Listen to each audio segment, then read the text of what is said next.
은퇴 후 매달 꼬박꼬박 들어오는 연금, 그 돈이 당신의 통장에서 조용히 사라지고 있다면 믿으시겠습니까?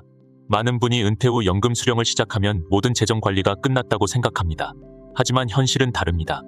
특히 매년 6월은 당신의 연금 자산이 알게 모르게 잠식당하거나 반대로 크게 불어날 수 있는 중요한 기회의 달입니다. 이 시기를 놓치면 당신의 소중한 노후 자산은 마치 뜨거운 여름날 얼음처럼 조용히 녹아내릴 수 있습니다. 대부분의 은퇴자들은 연금 수령액 자체에만 집중할 뿐 그 연금을 둘러싼 보이지 않는 위험과 기회에는 무관심한 경우가 많습니다. 예를 들어 연금 소득에 대한 세금 문제나 인플레이션으로 인한 자산 가치 하락, 그리고 정부가 제공하는 다양한 지원 혜택을 놓치는 일 등입니다. 이러한 간과가 쌓여 결국 노후 자산의 실질 가치를 크게 떨어뜨리게 됩니다. 오늘 우리는 6월에 반드시 점검해야 할 3가지 핵심 사항을 통해 당신의 연금 자산을 지키고 불리는 구체적인 방법을 알아보겠습니다. 혹시 당신은 연금 소득세를 생각보다 많이 내고 있지는 않으신가요? 은퇴 후 연금 소득은 더 이상 근로소득이 아니기에 세금 체계가 달라집니다. 많은 은퇴자가 이 변화를 인지하지 못하고 불필요한 세금을 더 내거나 받을 수 있는 세금 혜택을 놓치는 경우가 허다합니다. 특히 6월은 종합소득세 신고 기간과 맞물려 연금 소득에 대한 세금 관리가 더욱 중요해지는 시기입니다. 가정 예시로 65세 김영수 씨의 사례를 들어보겠습니다. 김영수 씨는 은퇴 후 국민연금과 개인연금을 합쳐 매달 250만 원을 받고 있습니다. 그는 연금 수령액이 자동으로 통장에 들어오니 세금은 알아서 처리될 것이라고 생각했습니다.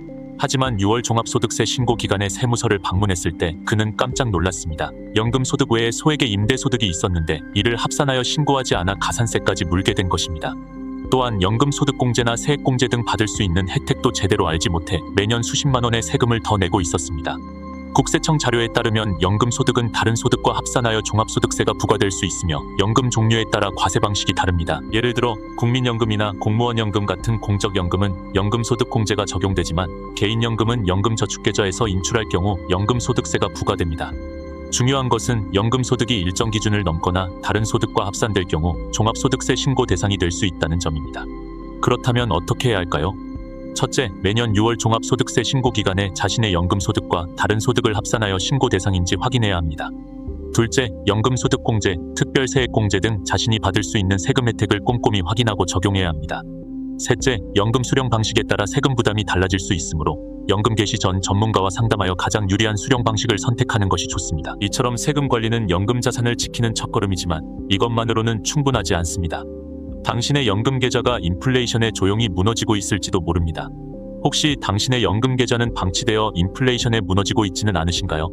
은퇴 후 연금 자산은 더 이상 공격적인 투자를 할 필요가 없다고 생각하기 쉽습니다. 하지만 자산을 방치하는 것은 인플레이션이라는 보이지 않는 도둑에게 당신의 돈을 내어주는 것과 같습니다. 특히 시장 상황이 급변하는 시기에는 정기적인 포트폴리오 점검과 리밸런싱이 필수적입니다. 한국은행 경제통계 시스템에 따르면 지난 20년간 소비자 물가 지수는 꾸준히 상승해왔습니다.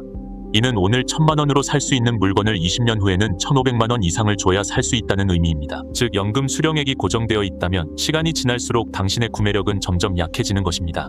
가정 예시로 60세 박미경 씨의 이야기를 들어보겠습니다. 박미경 씨는 은퇴 후 개인연금 계좌를 안전한 예금 상품에만 넣어두었습니다. 그녀는 시장 변동성에 대한 걱정 때문에 공격적인 투자를 피하고 싶었습니다. 하지만 5년이 지난 후 그녀는 자신이 받는 연금액의 실질 가치가 크게 줄어들었다는 것을 깨달았습니다. 물가는 계속 오르는데 연금은 거의 오르지 않았기 때문입니다. 그녀의 연금 자산은 인플레이션이라는 보이지 않는 손에 의해 조용히 잠식당하고 있었습니다. 연금 자산 관리는 은퇴 후에도 계속되어야 합니다. 첫째, 정기적으로 연금 계좌의 포트폴리오를 점검해야 합니다. 최소 1년에 한 번은 자신의 투자 성향과 시장 상황에 맞춰 자산 배분을 조정하는 리밸런싱이 필요합니다. 둘째, 인플레이션을 해지할 수 있는 자산에 대한 관심을 가져야 합니다. 셋째, 전문가의 도움을 받는 것을 주저하지 마십시오. 은퇴 후 자산 관리는 복잡할 수 있으므로 재무 설계사와 상담하여 자신에게 맞는 전략을 세우는 것이 현명합니다. 이처럼 자산을 지키는 것도 중요하지만 혹시 놓치고 있는 정부의 숨겨진 지원은 없을까요? 혹시 당신은 놓치면 후회할 정부의 숨겨진 지원금을 모르고 계신가요? 은퇴 후 중장년층을 위한 정부와 지방자치단체의 다양한 지원 정책과 혜택이 존재합니다. 하지만 많은 분이 이러한 정보를 알지 못해 혜택을 받지 못하는 경우가 많습니다. 특히 6월은 일부 복지 혜택이나 세금 감면 신청기간과 겹치는 경우가 있어 적극적인 정보 탐색이 필요합니다. 보건복지부와 각 지방자치단체의 자료에 따르면 중장년층을 위한 주거지원, 의료비 지원, 일자리 지원, 문화생활 지원 등 다양한 프로그램이 운영되고 있습니다. 문제는 이러한 정보가 한 곳에 모여 있지 않고 신청기간이 정해져 있는 경우가 많다는 것입니다. 가정 예시로 70세 이철수 씨의 사례를 들어보겠습니다. 이철수 씨는 은퇴 후 소득이 줄어 생활비 부담을 느끼고 있었습니다. 그는 우연히 동네 주민센터 게시판에서 노인 일자리 사업 공고를 보게 되었습니다. 6월이 신청 마감일이었는데 그는 그동안 이런 사업이 있는 줄도 몰랐다고 합니다. 뒤늦게 신청하여 소액이지만 꾸준한 소득을 얻게 되었고 사회활동을 통해 활력도 되찾았습니다. 이처럼 정부와 지자체의 지원은 단순히 금전적인 도움을 넘어 삶의 질을 향상시키는 중요한 역할을 합니다. 이러한 혜택을 놓치지 않기 위해서는 어떻게 해야 할까요? 첫째, 거주하고 있는 지방자치단체의 홈페이지나 주민센터를 정기적으로 방문하여 중장년층을 위한 복지정책 정보를 확인해야 합니다.